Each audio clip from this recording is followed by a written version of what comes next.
আজই ডাউনলোড করুন আর এনজয় করুন আপনার পছন্দের শো।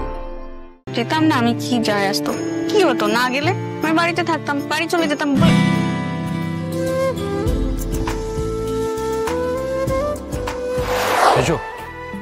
স্যার, অফিসের সবাই বাসে গেছে আর আমি আমার দেরির জন্য বাসটা মিস করেছি। আমি বাড়ি চলে যাই স্যার, আপনি যান, আমি বাড়ি চলে যাই। আমি আসলে রাস্তায় ছিলাম তো, ফোনটা দেখতে পাইনি। আমি ভেবেছিলাম আমি সময়ের মধ্যে পৌঁছে যাব, আপনারা ভেবেছেন আমি হয়তো আসবো না, কিন্তু কথা দিয়ে কথা না রাখার মানুষ আমি নই। আর একটু অপেক্ষা করলে হয়তো। ওরা অনেকক্ষণ ধরে অপেক্ষা করছিল, সবাই মিলে তোমার জন্য এতক্ষণ অপেক্ষা করছিল, সেটা দেখে আমার ভালো লাগছিল না, তাই আমি ওদের যেতে বলেছি। আমি তোমার জন্য অপেক্ষা করছিলাম, আমি জানি তুমি কথা দিলে কথা রাখো। এসো অপর্ণা, প্লিজ এসো।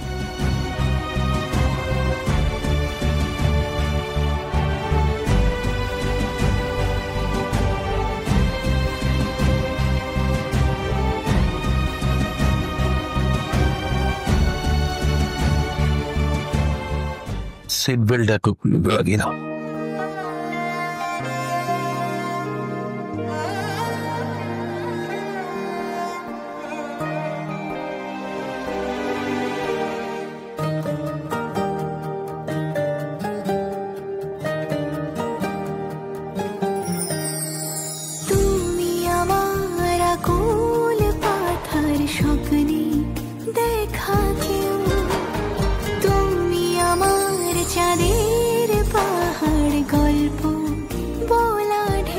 এটা কিন্তু ঠিক হচ্ছেন, আপনি কেন আমার জন্য অপেক্ষা করতে গেলেন? এমনিতেই লোকে এত রকমের কথা বলে। ঠিক আছে, আমি যেতাম না, দরকার ছিল না তো এইসবের। এখন এখন সবাই ভাববে আমি বোধহয় ইচ্ছে করে লেট করেছি যাতে আপনার সাথে যেতে পারি। অপর্ণা, তুমি বেশি ভাবছো। তুমি বলো তো, তুমি কি জানতে আমি তোমার জন্য ওয়েট করব? ওরা এসব ভাবে না। তুমিও ভেবো না। আপনার উচিত হয়নি আমার জন্য অপেক্ষা কর। যেতাম না, আমি কি যায় আসতো, কি হতো না গেলে? আমি বাড়িতে থাকতাম, বাড়ি চলে যেতাম।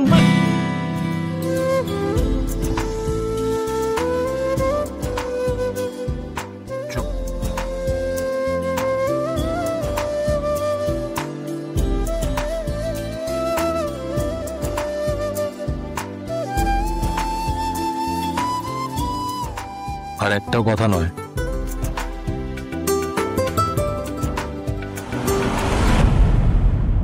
ওকে, সবাই নিজের নিজের রুমে চলে যাও, আমরা পরে আবার কথা বলবো, ঠিক আছে? আপনি নিয়ে যান, প্লিজ যাও তোমার দেরি।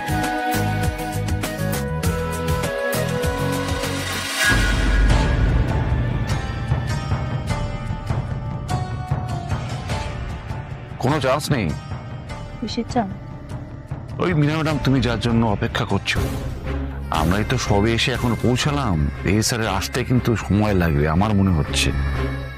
তাছাড়া তুমি অনেকক্ষণ বেরিয়েছো, একটু রেস্ট নিয়ে নাও, রুমে চলে যাও।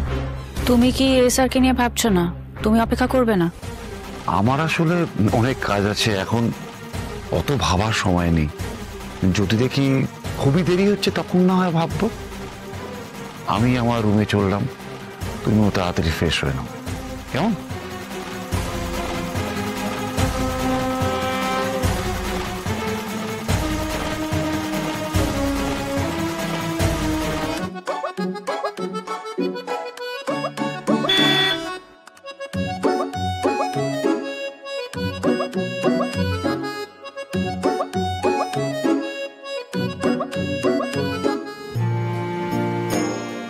বাড়িতে কি বললে এই অফসাইটে যাওয়ার ব্যাপারে? বাবার প্রথমে একটু আপত্তি ছিল। একটু? আসলে ওই কারণেই তো আসতে লেট হয়ে গেল। হ্যাঁ, তুমি ফোন তুলছিলে না, তখনই বুঝতে পেরেছিলাম কিছু একটা প্রবলেম তো হয়েছে এইরকম। বাবা পাশে ছিল, ওই কারণে ধরতে পারিনি। আর তারপর তাড়াহুড়োর মধ্যে পড়ে ফোন করে জানাবো আমি আসছি, সেটাও জানাতে পারিনি। আচ্ছা, রাজি করালে কি করে ওনাকে? আসলে পরপর কিছু ঘটনায় বাবা খুব টেনশনে পড়ে গেছে, আর বাবা মা কাউকে তো এই অফসাইটের ব্যাপারে আগে থেকে কিছু জানাতে পারেনি, তাই তার উপর আমি আছি তোমার সঙ্গে। আমার সঙ্গে তোমার থাকাটা তোমার বাবার কাছে একটা চিন্তার বিষয় অপন। আর আমি সেই দিন সবকিছু ভেবেই ওই কথাগুলো বলেছিলাম। বাবার কথা ভেবে আপনি ওই কথাগুলো বলেছেন? শুধু এই কারণে? আর কি কারণে বলবো বলো? আমি তোমার ভালো চাই, তাই। না, চান না। চাইলে সব জেনে বুঝে আপনি ওই কথাগুলো বলতে পারতেন না।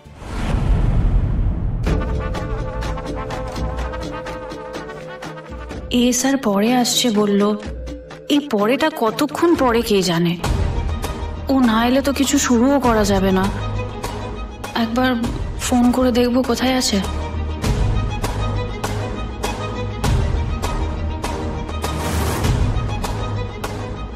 এই স্যারকে ফোন করছো? হ্যাঁ, তো সময় লাগছে আসতে, তাই একবার কল করে। ওই তো এসে গেছে।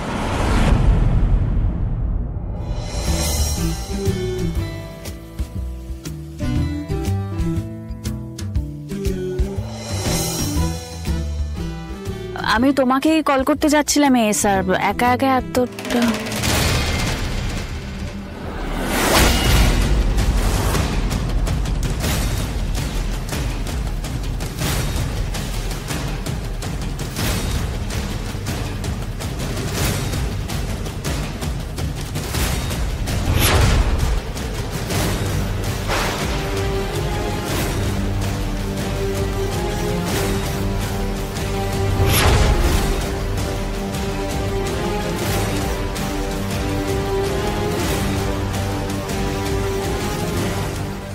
আচ্ছা, এই জন্য আর্য স্যার আমাদের সঙ্গে এলেন না?